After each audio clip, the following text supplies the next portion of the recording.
ਤੇ ਪੀਐਮ ਨਰਿੰਦਰ ਮੋਦੀ ਉੱਥੇ ਪਹੁੰਚ ਚੁੱਕੇ ਨੇ ਲਦਾਖ ਦੇ ਦਰਾਸ ਤੇ, ਜਿੱਥੇ ਕਿ ਉਹਨਾਂ ਦੇ ਵੱਲੋਂ ਸ਼ਿੰਕੁਨ ਲਾ ਟਨਲ ਪ੍ਰੋਜੈਕਟ ਦਾ ਵੀ ਉਦਘਾਟਨ ਜੋ ਹੈ ਉਹ ਕੀਤਾ ਜਾਏਗਾ। ਲਾਈਵ ਤਸਵੀਰਾਂ ਤੁਸੀਂ ਵੇਖ ਪਾ ਰਹੇ ਹੋ, ਜਿੱਥੇ ਕਿ ਪੀਐਮ ਨਰਿੰਦਰ ਮੋਦੀ ਉੱਥੇ ਪਹੁੰਚੇ ਤੇ ਸ਼ਰਧਾਂਜਲੀ तमाम जो शहीद जवानों ਨੂੰ ਭੇਟ ਉਹਨਾਂ ਦੇ ਵੱਲੋਂ ਕੀਤੀ ਗਈ। ਸੈल्यूट ਉਹਨਾਂ ਨੂੰ ਕਰਦੇ ਹੋਏ ਤਸਵੀਰਾਂ 'ਚ ਨਜ਼ਰ ਆ ਰਹੇ ਨੇ।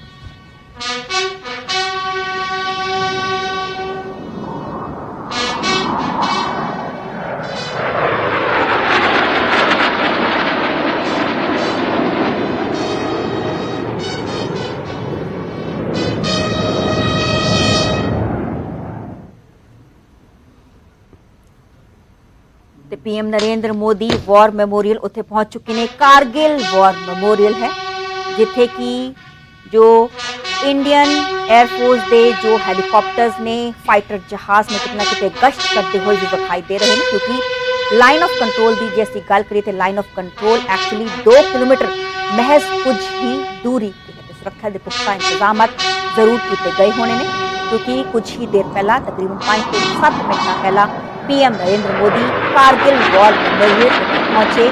इस तो बाद शिंकुन ला टनल प्रोजेक्ट की शुरुआत के पहले ब्लास्ट पीएम नरेंद्र मोदी भी शामिल होंगे। शिंकुन ला टनल प्रोजेक्ट 4.1 किलोमीटर लंबी जो ट्विन ट्यूब टनल शामिल है। आ टनल ले दे सभी मौसम नू कनेक्टिविटी देगी। काम पूरा होने तो बाद दुनिया दी सब तो उच्ची सुरंग जो है वो होगी।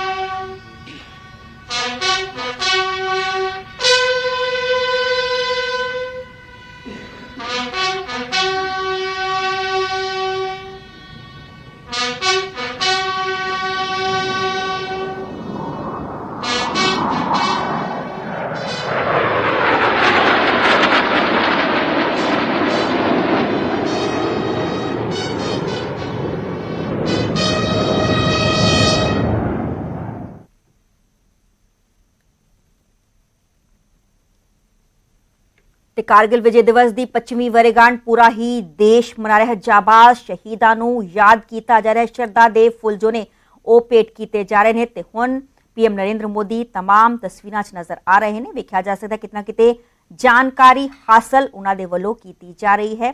527 ਜਵਾਨ ਸ਼ਹੀਦ ਹੋਏ ਸੀ ਕਾਰਗਿਲ ਯੁੱਧ ਦੇ ਦੌਰਾਨ ਤੇ ਜ਼ਾਹਰ ਜੀ ਗੱਲ ਹੈ ਕਿ ਉਹਨਾਂ ਸਭ ਦੇ ਜੋ ਨਾਮ ਨੇ ਉਹ ਕਿਤਨਾ ਕਿਤੇ ਵਾਲ ਤੇ ਐਨਗ੍ਰੇਵ ਜ਼ਰੂਰ ਕੀਤੇ ਗਏ ਹੋਣੇ ਨੇ। ਪੀਐਮ ਨਰਿੰਦਰ ਮੋਦੀ नमन करते हुए तमाम तस्वीरां नजर आ रहे ने। आ कारगिल वॉर मैमोरियल दियां तस्वीरां ने।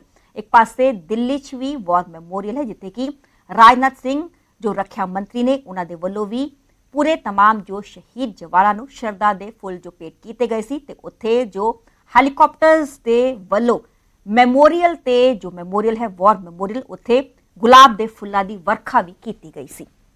तमाम तस्वीरां ते हुण जो पीएम नरेंद्र मोदी ने कितना किते जानकारी हासिल करते हुए शहीदां दे परिजनां दे नाल परिवारक मैंबरां नाल भी मुलाकात उन्हां दे वल्लों कीती जाएगी। पीएम नरेंद्र मोदी दे वल्लों तमाम एक समागम जो है वो रखा गया है ते द्रास दे कारगिल विजय दिवस की रजत जयंती के मौके 24 तो लेकर 26 जुलाई तक जो प्रोग्राम ने वो करवाए जा रहे। इनफैक्ट आज 26 जुलाई है, आज 25 साल पूरे हो चुके ने ते 2 दिन पहला तो ही तमाम जो समागम ने वो किए जा रहे ने। इस विचाले पीएमओ के मुताबिक पीएम नरेंद्र मोदी द्रास कारगिल युद्ध के शहीदों को याद करने गए कारगिल वाल मैमोरियल होने वाले जो कार्यक्रम ने प्रोग्राम ने उस हिस्सा ले रहे ने।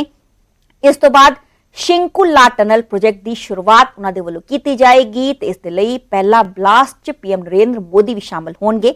शिंकुन ला टनल प्रोजेक्ट च 4.1 किलोमीटर लंबी जो ट्विन ट्यूब टनल है वो शामिल है। आ टनल ले ने सभी जो मौसम च कनेक्टिविटी देगी। काम पूरा होने तो बाद आ दुनिया की सब तो उच्ची सुरंग जो है वो बन जाएगी। पीएम नरेंद्र मोदी दे वल्लों कारगिल दे शहीदां नूं नमन किया जा रहा है, याद किया जा रहा है। Kargil war hero captain Vikram Batra दे जो पिता ने वो भी हरियाणा शहीदां नूं श्रद्धांजलि उन्हां दे वल्लों भी दित्ती गई। इस तो बाद जो वायु सेना दे प्रमुख ने यानी कि इंडियन एयरफोर्स दे जो मुखी ने चीफ मार्शल VR चौधरी उन्हां दे वल्लों भी श्रद्धांजलि दित्ती गई। तमाम शहीदां नूं 527 जो जवान सी वो शहीद होए सी। जो 25 साल पूरे हो चुके हैं, 25वीं वर्षगांठ जो है पूरा देश मना रहा है। हालांकि देश के 527 जो जवान ने जांबाज वो शहीद होए सी। Chief of defence staff general Anil Chauhan दे वल्लों भी ਸ਼ਰਧਾਂਜਲੀ ਇਸ ਤੋਂ ਪਹਿਲਾਂ ਦਿੱਤੀ ਗਈ ਸੀ, ਪਰ ਹੁਣ ਪੀਐਮ ਨਰਿੰਦਰ ਮੋਦੀ ਤਸਵੀਰਾਂ 'ਚ ਨਜ਼ਰ ਆ ਰਹੇ ਨੇ। ਇੱਕ ਵੱਡਾ ਜੋ ਸਮਾਗਮ ਹੈ, ਕਾਰਜਕ੍ਰਮ ਹੈ, ਇੱਥੇ ਰੱਖਿਆ ਗਿਆ ਹੈ। ਜੋ ਕਾਂਗਰਸ ਪ੍ਰਧਾਨ ਮਲਿਕਾਰਜੁਨ ਖੜਗੇ ਨੇ, ਉਹਨਾਂ ਦੇ ਵੱਲੋਂ ਵੀ ਸ਼ਹੀਦਾਂ ਨੂੰ ਯਾਦ ਕੀਤਾ ਗਿਆ। ਦੇਸ਼ ਦੇ ਗ੍ਰਹਿ ਮੰਤਰੀ ਅਮਿਤ ਸ਼ਾਹ ਦੇ ਵੱਲੋਂ ਵੀ ਦੇਸ਼ ਦੇ ਜਾਬਾਜ਼ ਜਵਾਨਾਂ ਨੂੰ, ਸ਼ਹੀਦਾਂ ਨੂੰ ਯਾਦ ਕੀਤਾ ਗਿਆ। ਕਾਂਗਰਸ ਜੋ ਪ੍ਰਧਾਨ ਨੇ ਮਲਿਕਾਰਜੁਨ ਖੜਗੇ, ਉਹਨਾਂ ਦੇ ਵੱਲੋਂ ਸ਼ਹੀਦਾਂ ਨੂੰ ਯਾਦ ਕੀਤਾ ਗਿਆ ਤੇ ਉਹਨਾਂ ਨੇ एक्स ਤੇ लिखा है कि 25वीं कारगिल विजय दिवस से हमारे वीर सैनिकों, उनके परिवारों और सभी भारतीयों को बधाई। कारगिल युद्ध में हमारी मातृभूमि की रक्षा करते हुए सर्वोच्च बलिदान देने वाले हमारे वीरों की शहादत को हम सिर झुकाकर नमन करते हैं। हमें उनके अदम्य साहस पर प्रकाम और गर्व है। जय हिंद। देश के रक्षा मंत्री जो ने माफ करना देश के जो गृह मंत्री ने अमित शाह, उन्होंने वालों भी ट्वीट किया गया। उन्होंने लिखा है कि कारगिल विजय दिवस सेना के वीर जवानों के शौर्य के अटूट संकल्प का प्रतीक है। कारगिल के युद्ध में वीर जवानों ने हिमालय की दुर्गम पहाड़ियों 3 फाइटर्स के फॉर्मेशंस आए, जिसमें कि जैगवार, MiG-29 और रफाल इन्होंने फ्लाई किया। बहुत कम होता है कि इतने इस जगह पे इस तरीके से ये ऐसा फ्लाई पास हुआ हो, चूँकि 25 साल का एक गौरव है और पूरे देश को भारतीय सेना की ताकत पर गर्व भी है, नाज भी है और उसी का मुजाहरा यहाँ पे पेश भी किया गया है। ये तोलोलिंग टॉप पे बहुत पीछे पाकिस्तान नहीं होगा और उसको ये फाइटर्स की आवाज़ ज़रूर सुनाई दे रही होगी। वर्टिकल चार्ली रफाल ने किए, वो भी वो सुनाई दे रही होगी और सही मायने में जो विजय दिवस हम लोग यहाँ पे सेलिब्रेट कर रहे हैं वो पाकिस्तान को भी वो नश्तर की तरह चुभ रहा होगा, क्योंकि उससे बुरी हार पाकिस्तान की हो नहीं सकती थी। क्योंकि पाकिस्तान वो देश है जिसने अपने सैनिकों को, जिनको कि उन पोस्ट पे बैठाया था, उनको भी ऑन करने से उसने मना कर दिया था। तो ऐसे देश के लिए ये दिन तो वाकई बहुत बुरा होगा, लेकिन भारत के लिए ये एक ऐसा दिन है जिसमें कि भारत ने कम सीमित संसाधनों में हाई ऑल्टीट्यूड वॉरफेयर को जिस तरीके से लड़ा और उसके बाद उसमें जीत हासिल की, ये सबसे बड़ा मील का पत्थर साबित हुआ। और उसके बाद हाई ऑल्टीट्यूड वॉरफेयर में भारत को किस तरीके की अब और बदलाव लाने हैं, उसको काम करना शुरू किया गया। और यही वजह थी कि जिस वक्त 2020 में लद्दाख में, पूर्वी लद्दाख में चाइना ने इसी तरीके का मिस एडवेंचर करने की कोशिश की, तो भारतीय सेना ने तुरंत पलटवार करते हुए जिस तरीके से अपने आप को वहाँ पे डोमिनेट किया, उसने ये साफ दिखा दिया कि हाई ऑल्टीट्यूड वॉरफेयर में हम लोगों ने काफ़ी कुछ किया है और अभी बहुत कुछ किया जा रहा है। लेकिन इतना तो तय है कि इस वक्त हम लोग आत्मनिर्भर भारत के तहत भी अपने भारतीय सेना की ताकत को बढ़ा रहे हैं। और जो 25 साल पहले जिस तरीके की सीख हम लोगों ने ली थी हाई ऑल्टीट्यूड वॉरफेयर में लड़ने के लेकर, उसको यहाँ पे इम्प्लीमेंट किया गया और इसी वजह से चाइना को भी बैकफुट पे जाना पड़ा। तो बहुत सारी चीज़ें इन 25 साल में हो गई हैं और जिसमें कि अब कनेक्टिविटी बात करें, रोड कनेक्टिविटी बेहतर हो रही है, ऑल वेदर कनेक्टिविटी बेहतर हो रही है। आर्टिलरी गन्स की बात करें कि अगर बफोर्स नहीं होती तो शायद ये लड़ाई और लंबी चलती और सैनिकों को अपनी जान गंवानी पड़ती। बफोर्स है, उसके बाद से पूरा का पूरा जो आर्टिलरी गन्स है उनका मॉडर्नाइजेशन का काम और तेज़ी से किया गया। और इस वक्त भारतीय सेना के पास हर तरीके की गन्स है। स्वदेशी गन धनुष भी हमारे पास है, M777 हमने अमेरिका से ली है, जो कि हेलीकॉप्टर के जरिए किसी भी हाई ऑल्टीट्यूड एरिया में तैनात की जा सकती है, वो भी हमारे पास है। तो 155 mm की बड़ी गन्स को भी हम लोगों ने इंडक्ट किया है। साथ ही ट्रेनिंग की बात करें तो हाई ऑल्टीट्यूड में लड़ने के से ज़्यादा ज़रूरी होता है वहाँ के मौसम से लड़ना। वहाँ पे चाइना या पाकिस्तान पहला दुश्मन नहीं है, वहाँ सबसे पहला दुश्मन है मौसम। और जिस तरीके का टेरेन है, उस टेरेन को किस तरीके से ब्रीच करना है, किस तरीके से उसको मैनेज करना है, वो सबसे इम्पॉर्टेंट है। और उसको लेकर लगातार ट्रेनिंग चलती रही है। एक नया कारगिल बैटल स्कूल 2000 में बनाया गया था, जहाँ पे उनकी ट्रेनिंग चल रही थी और उसके वहाँ से तब से जब भी इस जगह पर यानी लद्दाख में कहीं भी पोस्ट होना होता है तो उस जगह यहाँ ट्रेनिंग करने के बाद ही सैनिक उस जगह तक पोस्ट होते हैं। तो ट्रेनिंग के पर्पज़ से भी बेहतर जो है वो अपने आप को किया गया है। वेपनरी सिस्टम के तहत जो इंसास पहले यूज़ किया जाता था राइफल, उसकी जगह AK-203 और 6 और वो आ गई है। साथ ही अगर क्लोथिंग की बात करें, विंटर क्लोथिंग इस तरह बेस्ट हो गई है। एक सोल्जर को अगर हाई ऑल्टीट्यूड में ऑपरेशन के लिए भेजा जाता है तो उसके ऊपर कम से कम 1.5 लाख रुपए तक की कीमत के पूरे गियर्स होते हैं, जो कि आसानी से वो उन सब इलाकों में पहनकर अपने ड्यूटी को ऑपरेट कर सकता है। साथ ही टेंट्स वहाँ पे हाई अच्छे बेहतर तरीके के टेंट्स हैं जो कि बड़े आसानी से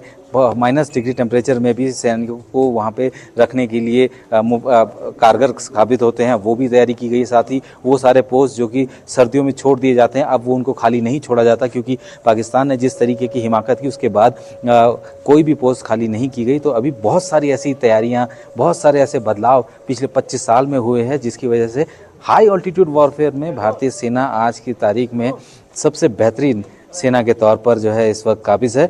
और कहें तो जितनी हाई ऑल्टीट्यूड एरिया में लड़ाई भारतीय सेना ने लड़ी है, शायद दुनिया की किसी और सेना ने उतनी लड़ाइयाँ लड़ी होंगी।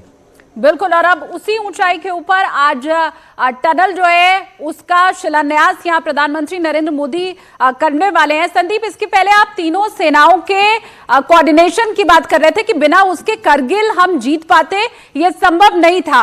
अच्छा, आम लोग वायुसेना और थल सेना को तो ठीक ढंग से समझ पाते हैं जब हम करगिल की बात करते हैं, लेकिन जल सेना के बारे में बहुत ठीक ढंग से वो नहीं समझ पाते। जरा आप समझाइए दर्शकों को कि कैसे समुद्र के रास्ते भी पाकिस्तान को घेरकर ठीक उसी समय भारतीय सैनिकों ने कमजोर किया था।